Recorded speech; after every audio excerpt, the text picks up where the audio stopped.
Em 2 de maio de 1945, os restos carbonizados dos corpos de Adolf Hitler e de sua esposa Eva Braun jaziam abandonados em uma cova rasa no jardim da chancelaria do Reich. O odiado regime nazista tinha finalmente sido derrotado. Mas para as vítimas que sobreviveram ao nazismo, a busca por seus bens e propriedades roubadas tinha apenas começado. Foi certamente um dos maiores roubos em massa da história. Foi organizado pelo Estado nazista e tentaram obter tudo o que pudessem, especialmente dos judeus. Tivemos todas as propriedades judaicas, o dinheiro judeu, todo ele roubado. E ainda tem gente que está tentando fazer com que obras de arte voltem para os donos de direito e que propriedades voltem a ser de seu domínio. Não foram só bens e propriedades roubadas que foram subtraídas. Muitos criminosos de guerra nazistas também pareciam ter sumido do mapa. Existia um movimento clandestino que foi criado para ajudar os nazistas de alta patente a escaparem. Muitos deles continuaram tendo uma vida normal depois da guerra. As sentenças deles foram, em geral, muito brandas e eles foram perdoados rapidamente. Muitos daqueles que ajudaram a financiar Hitler ou usaram trabalho escravo durante a guerra receberiam uma simples reprimenda. Enquanto milhões de suas vítimas ainda estão buscando justiça e compensação até hoje. Se você quiser saber onde o ouro nazista está, é só pegar um avião para Zurique e ele vai estar sob as ruas.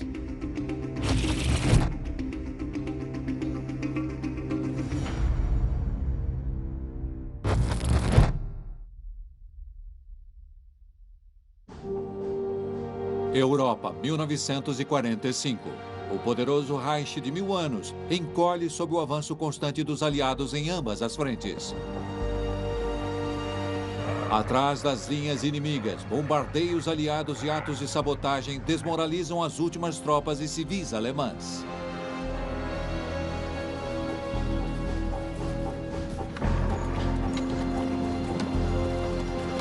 A obsessão doentia de Adolf Hitler por conquista e dominação transformou toda a nação num pesadelo. Existe um filme maravilhoso de um avião que sobrevoa Berlim bem no finalzinho da guerra. E você vê toda a desolação lá embaixo. Parece uma cena do inferno de Dante. Então, sabe, a Alemanha travou essa guerra para conquistar o mundo, mas acabou com o fim do mundo. E que mundo terrível e subterrâneo era aquele? O povo estava sem teto. As pessoas eram refugiadas indo para todo lugar. E também tinham as tropas se retirando. E era uma situação muito complicada, muito difícil, uma situação muito violenta. Era uma época em que as pessoas conseguiam esconder qualquer coisa se quisessem. Mas, muito antes da luta final e desesperada por Berlim, os nazistas estavam tomando medidas para esconder toda a riqueza que tinham roubado de suas milhões de vítimas. Em 6 de abril de 1945, policiais militares americanos pararam 2 mulheres que desrespeitaram o toque de recolher nas proximidades da cidade de Merkers, uma região mineradora a algumas horas ao nordeste de Frankfurt, no centro da Alemanha. Por ambas mulheres serem francesas e não conseguirem se comunicar, os americanos decidem levá-las ao posto de comando para encontrar um colega que falasse francês. No posto de comando, eles descobrem que uma das mulheres está grávida e precisa com urgência de um médico. Decidem levá-las para a cidade. A caminho de Merkers, ao passarem pela mina de sal de Kaiseroda, uma das mulheres faz uma revelação surpreendente aos soldados americanos. Então uma dessas mulheres começa a dizer: naquela mina ali tem uma quantidade absurdamente grande de tesouros. Daí esses 3 soldados americanos relatam isso para seus superiores. Eles entram na mina e ela parece a caverna do Aladim. Dentro da mina, os militares encontrariam mais de 8.000 barras de ouro, além de milhares de sacolas, caixas e caixotes contendo dinheiro, moedas de ouro e outros objetos do mesmo metal, além de prata, platina e obras de arte inestimáveis. Os militares descobriram tesouros fabulosos, joias, prata, dinheiro, lingotes e peças de arte. Muitos sendo saques acumulados dos 5 anos de guerra. Nos meses seguintes, achados similares seriam feitos em toda a Alemanha e em seus territórios ocupados, especialmente artes roubadas. No entanto, muitos ativos seriam difíceis de serem encontrados, pois muitos nazistas superiores espalharam bens e tesouros roubados em países ditos como neutros, perto do final da guerra. Havia outros países para onde os nazistas gostavam de mandar dinheiro, porque eles pensavam que poderia ser um lugar bom para se mudar e se esconder. A Argentina era um lugar óbvio. E outro lugar que a gente subestima é a Espanha. Muito dinheiro foi para a Espanha e foi para grandes empresas holding, que eram basicamente lavagem de dinheiro para os nazistas. A América do Sul provou ser particularmente acolhedora e hospitaleira para criminosos de guerra nazistas em fuga. Em muitos casos, havia grandes comunidades alemãs que estavam nesses locais desde o século XIX, então era um bom lugar para eles se misturarem. O Eichmann conseguiu fugir para a Argentina. Joseph Mengele conseguiu fugir pela América do Sul e acabou no Brasil. Klaus Barbie, por exemplo, acabou na Bolívia e não foi só na América do Sul. Em muitos casos, eles foram também para os Estados Unidos. Precisamos lembrar que Juan Perón e a esposa dele eram fascistas. E, bom, eles gostavam dos nazistas. E eu acho que a Argentina só declarou guerra à Alemanha nazista quase um mês antes da guerra acabar, só para parecer que eles estavam do lado certo. Então, essa foi uma tática muito cínica. Havia muitos outros tipos de ditadores ainda no mundo, sabe? Só porque Hitler morreu, não significa que o fascismo também tenha morrido. Nós tivemos o Salazar em Portugal, tivemos Franco na Espanha, tivemos regimes extremamente ditatoriais no Oriente Médio. Então, há muitos locais ao redor do mundo onde o nazista se sentiria em casa, se ele não pudesse mais ficar na Alemanha ou na Áustria. Os nazistas em fuga tomariam rotas diferentes e secretas que ficariam conhecidas como Red Lines, invariavelmente levando com eles todos os itens roubados que conseguissem levar.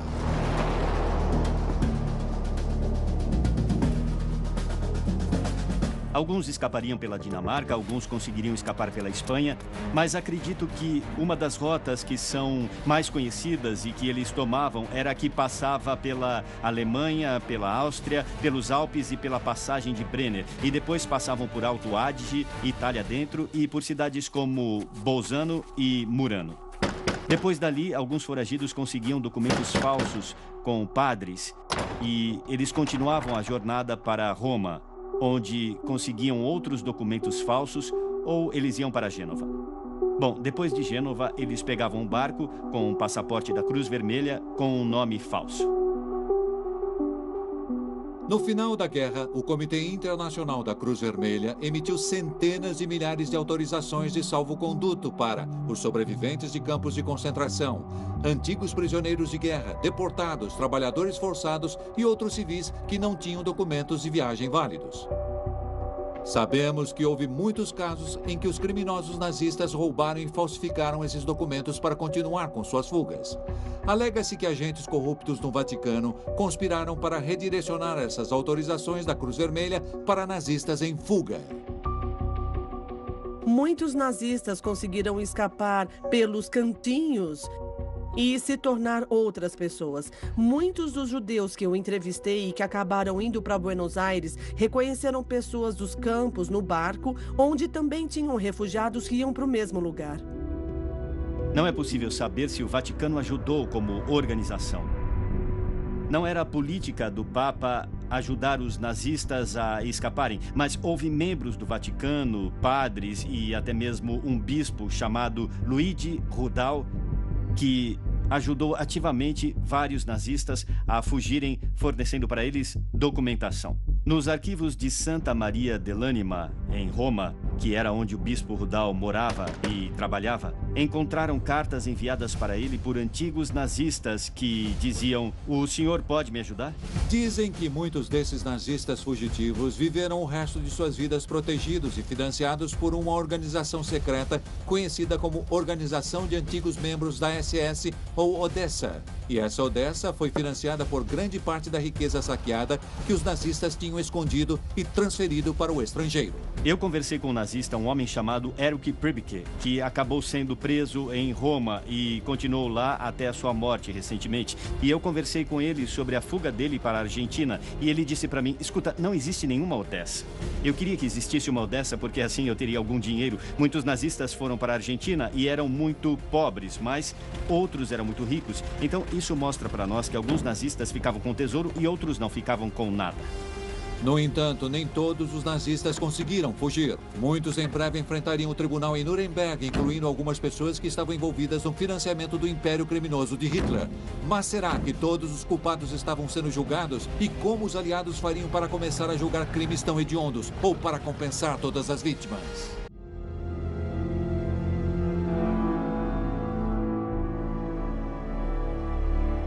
Em maio de 1945, os aliados erroneamente liberaram alguns prisioneiros políticos nazistas, entre eles 2 notórios na trilha do dinheiro de Hitler, o industrial Fritz Thyssen e Hjalmar Schacht, o antigo líder do Reichsbank e o cérebro por trás do rearmamento militar da Alemanha.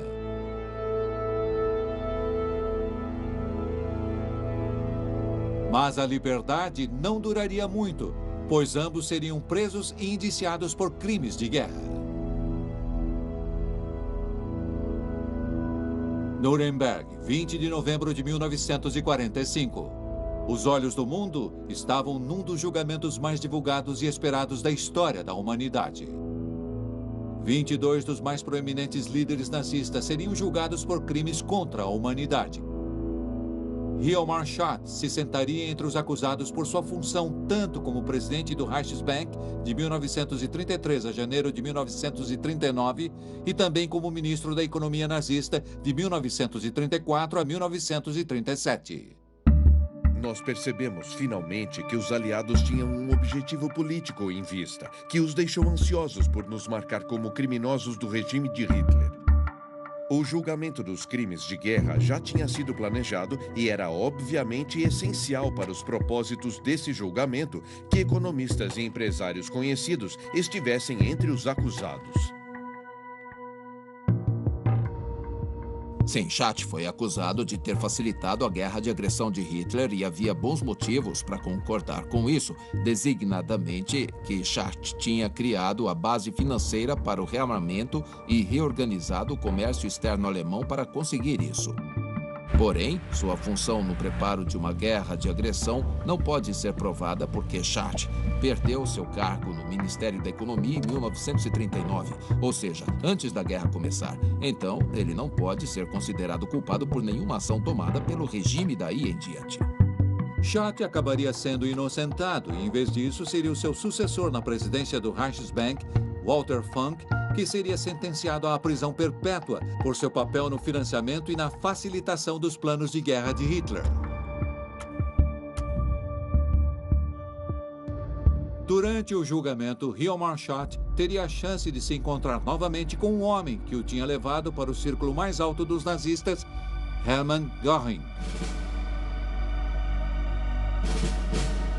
Em 1936, os 2 homens que já foram amigos tinham se tornado grandes rivais após Hitler ter nomeado Göring como supervisor do segundo plano econômico quadrienal. Foi uma rivalidade que terminaria com a demissão de Schacht do cargo de ministro da Economia e de sua dispensa da presidência do Reichsbank. Ao final do ano, no entanto, Göring, assim como Schacht, tinha caído em desgraça com o Führer e tinha se jogado no vício de drogas e outros excessos. Na prisão de Nuremberg, Göring foi desintoxicado e conceituado como o líder nazista mais graduado do Banco dos Réus. Eu, pessoalmente, sempre vi o Göring como o pior dentre todos os acusados, devido à sua origem digna e às circunstâncias confortáveis. Mas no julgamento de Nuremberg, Göring mostrou grande coragem, tanto no seu comportamento quanto em suas exclamações quase inaudíveis. A função notável de Göring no rearmamento do Reich e sua responsabilidade direta de fábricas e empresas de propriedade judaica, em que milhares de prisioneiros trabalharam até a morte, acabaram fazendo com que ele fosse condenado à forca. Mas até ele escaparia da justiça ideal, já que ele optou pela saída dos covardes e cometeu suicídio com uma cápsula de cianureto na véspera de sua execução.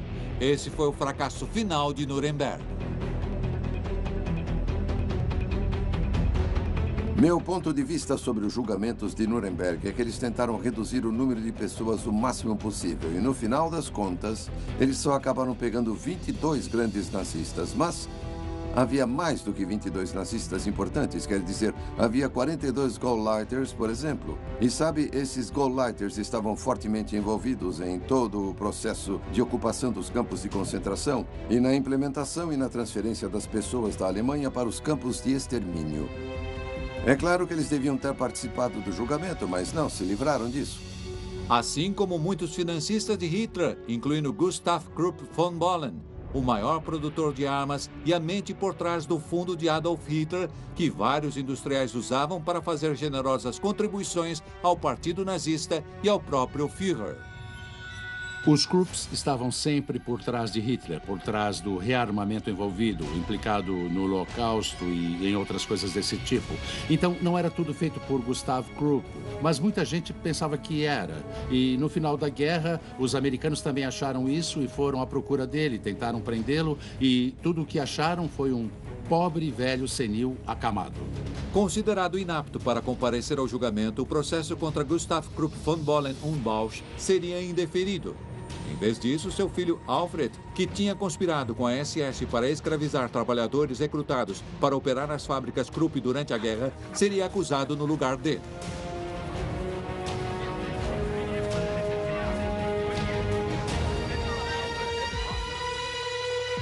Da noite de 9 de dezembro de 1946 até 13 de abril de 1949, os aliados realizaram 12 julgamentos subsequentes em Nuremberg, onde eles iam tentar acusar os industriais alemães de apoiar os nazistas, mas eles também tiveram grandes falhas. Houve grandes julgamentos em Nuremberg contra os industrialistas alemães. Por exemplo, um julgamento da IG Farben contra o conselho da IG Farben. Um julgamento da Krupp contra Gustav Krupp e o filho dele. E também teve outro julgamento envolvendo um conselho de diretores do Banco de Dresden.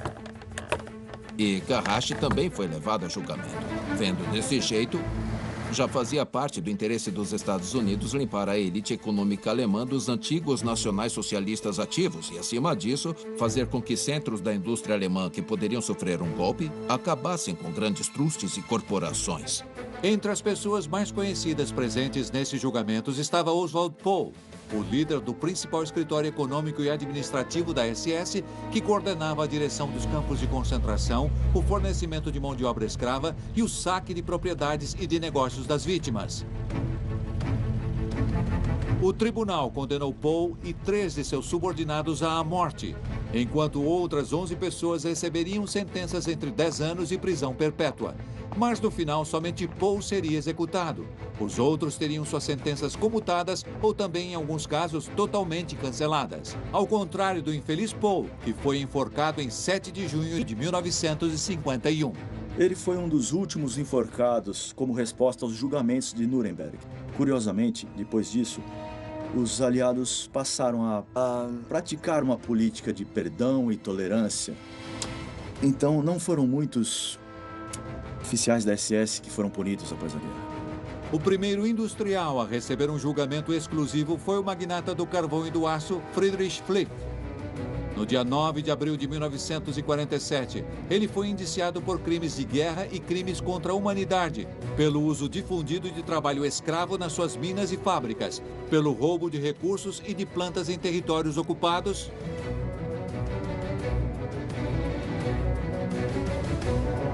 e, por fim, mas não menos importante, pelo financiamento do Partido Nazista e da SS.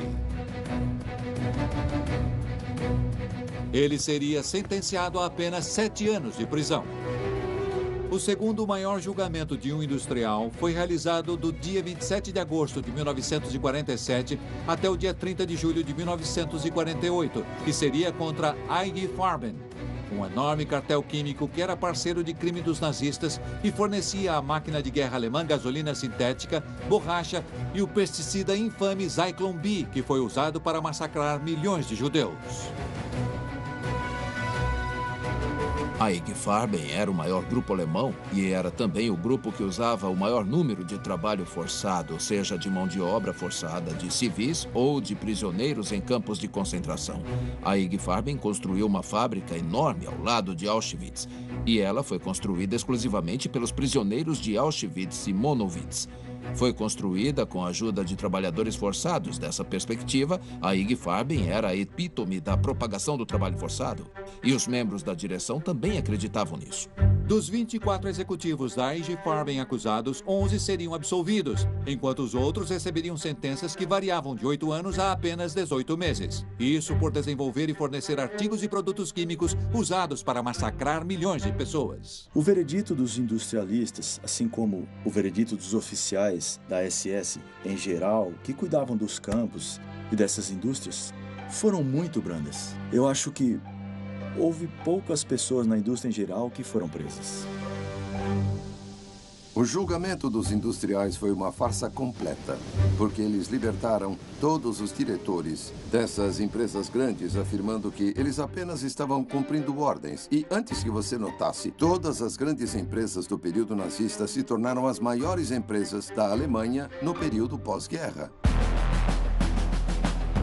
Os julgamentos de Nuremberg não seriam as únicas ocasiões nas quais os nazistas enfrentariam acusações sobre seus crimes. Por todo o país e em antigos territórios ocupados, tribunais civis julgariam vários antigos nazistas e colaboradores, num processo que ficou conhecido como desnazificação. Como Nuremberg, porém, a desnazificação não fez mais do que um arranhão na superfície da enraizada infraestrutura nazista. Os aliados concordaram em desnazificar o povo alemão e retirar todos os antigos nazistas, não somente da liderança do Estado, da administração pública e do judiciário, mas também do controle da economia. Então, os americanos já tinham criado listas de empreendedores alemães e membros de conselhos alemães que eles queriam interrogar em qualquer caso e depois, se fizesse sentido, detê-los. E foi o que eles fizeram. Quando consideramos o processo de desnazificação e as consequências para os parceiros e financiadores de Adolf Hitler, encontramos uma série de casos curiosos de indulgência. Max Ehrmann, por exemplo, o homem que gerenciava um império editorial que fez de Hitler um dos homens mais ricos do mundo, seria condenado a 10 anos de serviço comunitário. Ele seria liberado após cumprir apenas 5. O fotógrafo pessoal de Hitler, Heinrich Hoffmann, cujas fotografias valeram ao Führer milhões em direitos e quem faria uma fortuna para si vendendo artes roubadas, seria sentenciado a apenas 4 anos de prisão. É revoltante quando se pensa nisso. E o número de pessoas que foram julgadas não foi grande. E eles diziam que o programa de desnazificação era o que eles chamavam de certificado Persil. Porque o que você fazia era chamar 3 pessoas para afirmar que sim, você era nazista, mas também tinha 3 ou 4 pessoas que consideravam você decente e assinavam o documento. Eles chamavam de certificado Persil, porque Persil era um sabão em pó que fazia as roupas ficarem hiper brancas. Então, com isso, você podia dar uma limpada no seu passado. Hoffmann tornou-se garoto propaganda do cinismo e da ineficiência com que as autoridades alemãs do pós-guerra executaram a desnazificação. Pouco antes de falecer pacificamente aos 72 anos de idade, ele recuperaria uma parte considerável de sua coleção de arte roubada. Uma coisa parecida aconteceria com vários industriais e empresários que apoiaram e financiaram o regime nazista. De 1947 em diante, foi tomada a decisão de reconstruir a indústria alemã a longo prazo. E embora alguns dos líderes tenham sido substituídos, a gestão permaneceu como menor preocupação e não foi afetada pela desnazificação, porque eles podiam voltar a ter o cargo que tinham antes de serem isentos pela desnazificação. No dia 11 de setembro de 1949, o presidente dos Estados Unidos, Harry S. Truman, indicou John J. McCloy como novo alto comissário americano na Alemanha ocupada. McCloy continuaria com um programa de anistia em massa para vários antigos criminosos de guerra nazistas, cujas sentenças foram comutadas ou canceladas, incluindo a maioria dos industriais julgados em Nuremberg. Eles foram perdoados porque os Estados Unidos e outros aliados do Oeste normalizaram o relacionamento deles com a República Federal da Alemanha e depois, praticamente, como preço por essa normalização e pelo início do rearmamento da República Federal e pela reintegração da República Federal num sistema contratual estável. Eles também estavam dispostos a libertar os antigos nazistas das punições dos aliados. O mais prolífico e leal de todos os hitleristas industriais, Friedrich Flick, já era um homem livre em 1950. Além de conseguir recuperar todas as suas antigas empresas situadas na Alemanha Ocidental, ele também investiria em várias empresas em desenvolvimento e se tornaria o maior acionista da Daimler-Benz. Acabou se tornando provavelmente o homem mais rico da Alemanha Ocidental e deixou um império de 330 empresas com um faturamento de 8 bilhões de marcos alemães ao falecer em 1972.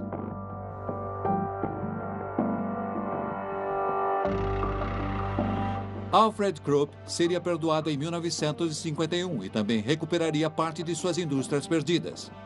Ele reconquistou sua fortuna pessoal, reintegrou o império industrial de sua família e até criou uma fundação com o seu nome, que incluía no conselho de supervisão o banqueiro Hermann Josef Abs. Por ter sido um dos presidentes do Banco Alemão durante a guerra, Abs foi responsável pela arianização de empresas que anteriormente pertenciam a judeus.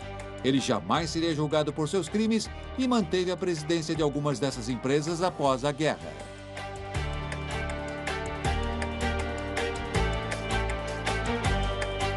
Mas o maior escândalo foi que alguns condenados no julgamento da IG Farben também receberam o perdão da comissão de McCloy. Em 1950, tanto Karl Krauss, o presidente do Conselho Fiscal da IG Farben, quanto Fritz Termeer, um dos cabeças por trás da criação do complexo industrial de Auschwitz, tiveram suas sentenças substancialmente reduzidas. No ano seguinte, foi a vez dos gestores da fábrica de Auschwitz, Otto Ambros e Walter Durfeld, serem perdoados e imediatamente libertados das suas sentenças de 8 anos de prisão. Assim como Flick e Krupp, quase todos os criminosos de guerra da IG Farben retornariam ao mundo empresarial alemão pós-guerra e ocupariam posições importantes em várias empresas e instituições bancárias.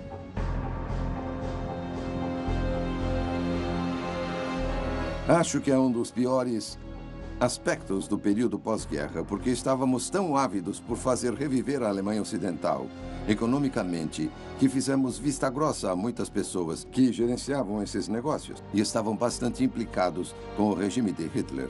Pelo que sabemos, eles também estavam envolvidos com o trabalho forçado. As subsidiárias americanas da Opel GM e da Ford Werk, sediadas na Alemanha, também estavam entre as que utilizaram mão de obra escrava durante a guerra. Apesar de alegarem não ter o controle de suas filiais alemãs, as empresas americanas fariam de tudo para tentar colocar as mãos nos lucros obtidos na Alemanha durante esse período. Então a Ford e a General Motors tinham um enorme problema nas mãos no final da Segunda Guerra Mundial. Eles estavam com lucros que se acumularam nas unidades da Opel e da Ford Werk na Alemanha. E o outro problema que enfrentam é que o marco alemão tinha agora uma taxa de câmbio desproporcionalmente baixa em relação ao dólar americano. Então, como eles poderiam obter esses lucros nos Estados Unidos, política ou mesmo economicamente? Essa questão se arrastou por anos. Nos anos 50, tanto a Ford quanto a General Motors tentam repartir os seus lucros e em alguns casos conseguem êxito, mas conseguem com um enorme desconto. Além dos lucros do período de guerra, ambas as empresas reivindicariam também uma indenização pelos danos de guerra sofridos nas suas fábricas, sustentadas por mão de obra escrava na Alemanha. Num absurdo ato de cinismo, tanto a Ford quanto a General Motors pediram ao governo dos Estados Unidos para indenizá-los pelos danos causados em suas fábricas durante a Guerra do Terceiro Reich. Foi uma ação quase que inacreditável. Essas empresas estavam pedindo uma indenização pelos danos que os aliados causaram às suas empresas no Terceiro Reich. E a General Motors consegue sair na vantagem. O governo americano dá a eles mais de 30 milhões em indenização pelos danos causados à fábrica da Opel, efetivamente. A Ford pede a mesma coisa, mas o governo americano, nos anos 60, 20 anos após o fim da guerra, é muito menos generoso. Eles só dão à Ford um pouco mais de $1 milhão de indenização.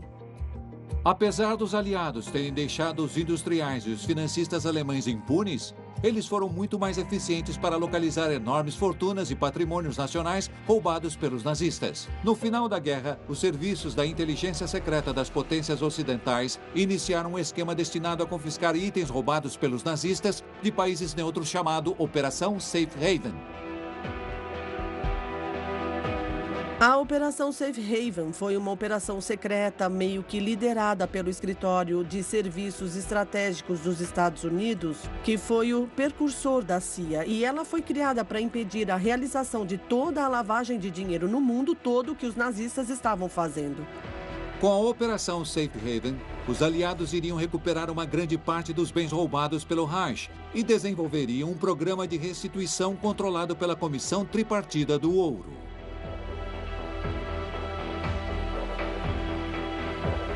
A Comissão Tripartida do Ouro foi criada para redistribuir, para devolver o ouro que os nazistas tinham roubado. Mas assim que os países entraram na esfera soviética, eles foram de alguma forma punidos porque o ouro não voltou para eles. Então, em alguns casos, nós vimos o ouro tripartido voltando para alguns desses países nos anos 90 porque houve geopolítica envolvida. Houve uma campanha no início para retirar 10% da capacidade industrial da Alemanha e enviá-la para a União Soviética como indenização. Foi assim que as indenizações foram concebidas, não para enviar dinheiro a alguém, mas para dividir o dinheiro entre os locais. Além do ouro, o segundo produto mais saqueado na Europa ocupada pelos nazistas era a arte. Os exércitos aliados montavam equipes especiais durante a guerra e elas tinham o trabalho de proteger separadamente os itens culturais dos estados ocupados da Europa, registrá-los e depois registrá-los de novo com a ajuda de museus e de pessoas desfavorecidas. No início, eles tiveram relativo êxito no processo, mas havia uma quantidade considerável de arte, especialmente de pinturas, que já não se conseguia encontrar, que ainda eram consideradas perdidas. Houve casos em que soldados americanos destruíram algumas obras de arte, mas também houve casos em que tais depósitos de arte foram saqueados do lado alemão nos últimos dias da guerra. Mas é claro, por essas artes terem sido escondidas pelos nazistas para serem recuperadas depois, nós não sabemos quanta coisa desapareceu. Mas o que nós sabemos é que havia muitas obras de arte nos museus e também em galerias por toda a Europa, que agora tinham só um espaço vazio, onde antes uma obra de arte ficava exposta. Então, ainda tem gente hoje em dia, acredito eu, que compra e que vende obras roubadas pelos nazistas em segredo. E não se engane, essa é uma atividade criminosa. Mas eu não tenho dúvida de que existem pessoas muito más por aí que ainda comercializam itens roubados pelos nazistas. Mas seriam as vítimas do nazismo que encontrariam os maiores obstáculos para recuperar seus bens e posses de direito no período pós-guerra. Muitos historiadores e pesquisadores tentaram estimar o valor de itens, propriedades e posses roubadas durante os 12 anos do reinado de terror dos nazistas. Apesar de uma parte desses bens terem sido recuperados, ainda há muita coisa perdida, o que leva a teorias de conspiração, caçadas por tesouros e pela procura contínua do ouro perdido nazista. Normalmente nós ouvimos histórias sobre o tanto de ouro que foi encontrado em um lago chamado Toplitz, mas nunca ninguém encontrou ouro lá. E também houve um boato sobre um trem cheio de ouro que estava dentro das montanhas polonesas. De novo, essa história nunca foi comprovada como verdade. Acho que tem muita bobagem escrita sobre o ouro nazista e o que o povo fala parece coisa de filme de suspense. Mas eu suspeito sim que deve ter algum ouro que foi escondido. E eu suspeito que se é para esse ouro estar em algum lugar, está sob as ruas de Zurique, de Genebra, escondido em um banco suíço.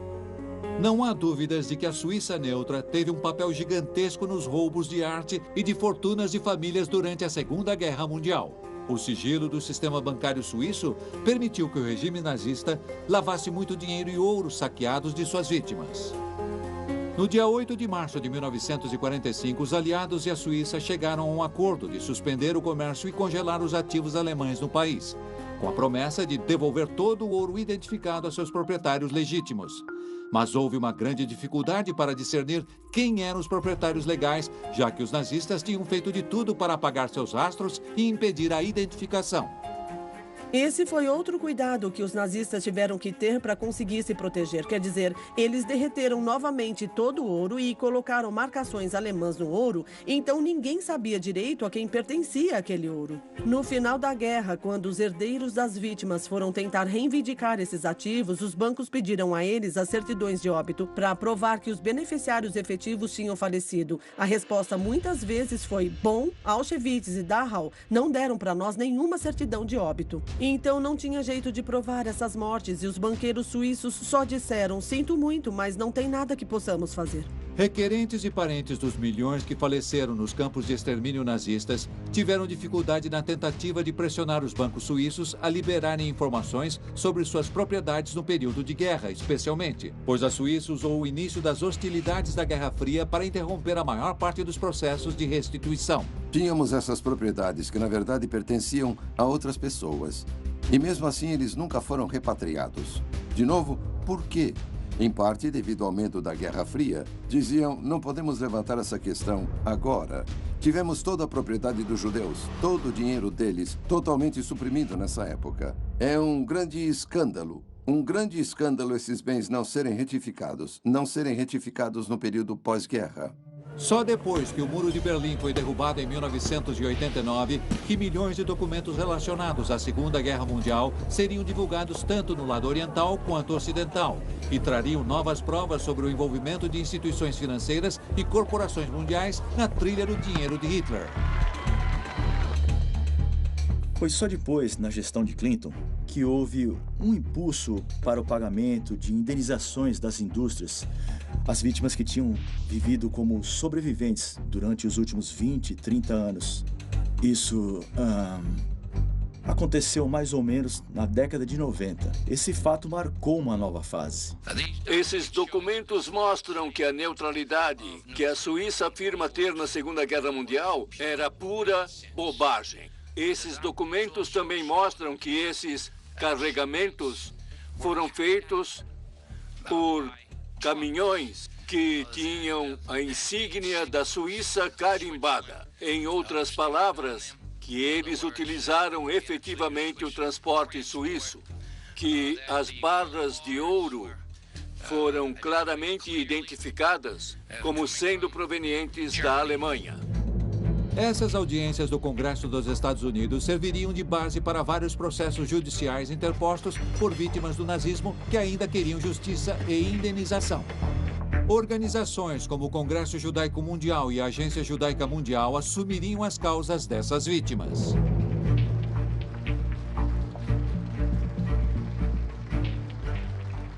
Não tem motivo nenhum para $1, um shekel, uma libra, um franco estar lá nos cofres e nas contas desses bancos, já que todo esse dinheiro não pertence a eles. Por isso, cada moeda que pertence aos judeus deve retornar aos judeus e ao povo judaico.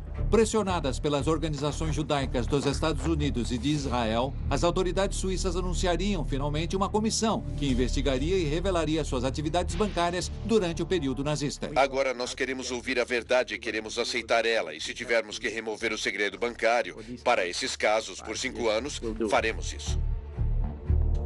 Além deles publicarem listas enormes de todos os bens sem herdeiros que tinham nos seus bancos, eles convidaram pessoas de todo o mundo a se apresentarem. E, além disso, eles criaram um fundo de mais de $1 bilhão para ajudar as vítimas dos nazistas. Vários países em todo o mundo seguiriam esse exemplo e criariam suas próprias comissões para pesquisar seus envolvimentos com Hitler e com o regime, gerando uma nova pergunta: e os trabalhadores escravizados e forçados que foram explorados pelo regime nazista e por seus parceiros? Que indenização eles iriam receber? Em 1999, o chanceler alemão Gerhard Schröder anunciou a criação de um novo fundo de indenização para vítimas de trabalho escravo. Entre as empresas signatárias estavam sucessores da Krupp e da IG Farben, BASF, Hext e Bayer. Só uma pequena quantia de indenização foi dada nos primeiros anos depois da guerra, até os anos 90. Alguns trabalhadores escravos judeus conseguiram suas indenizações. E alguns países, como a França e a Bélgica, deram indenizações para seu próprio povo que tinha sido deportado para a Alemanha. Mas devido à cortina de ferro, de onde a maioria dos trabalhadores forçados orientais foram afastados da Europa Ocidental, foi apenas nos anos 90 que isso se tornou uma questão importante, à medida em que a indenização do Holocausto ressurgiu. E então foi decidido, novamente, em parte devido à pressão, que o governo alemão e as empresas alemãs deviam dar uma indenização a todos os trabalhadores forçados e escravos orientais. As empresas americanas cujas subsidiárias alemãs se beneficiaram do uso de trabalho escravo também seriam forçadas a responder a algumas de suas vítimas e a tomar medidas.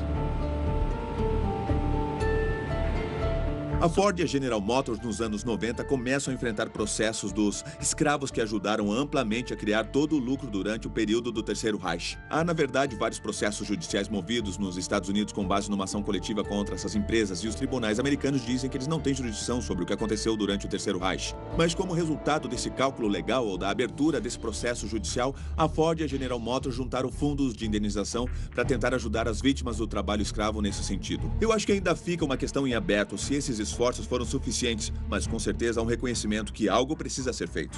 Hoje, ainda esperamos muitos arquivos serem divulgados. Muitos tesouros perdidos e obras de arte ainda estão sendo descobertas. E milhares de contas bancárias que pertencem às vítimas do regime criminoso de Hitler ou aos próprios nazistas continuam sem ser reivindicadas.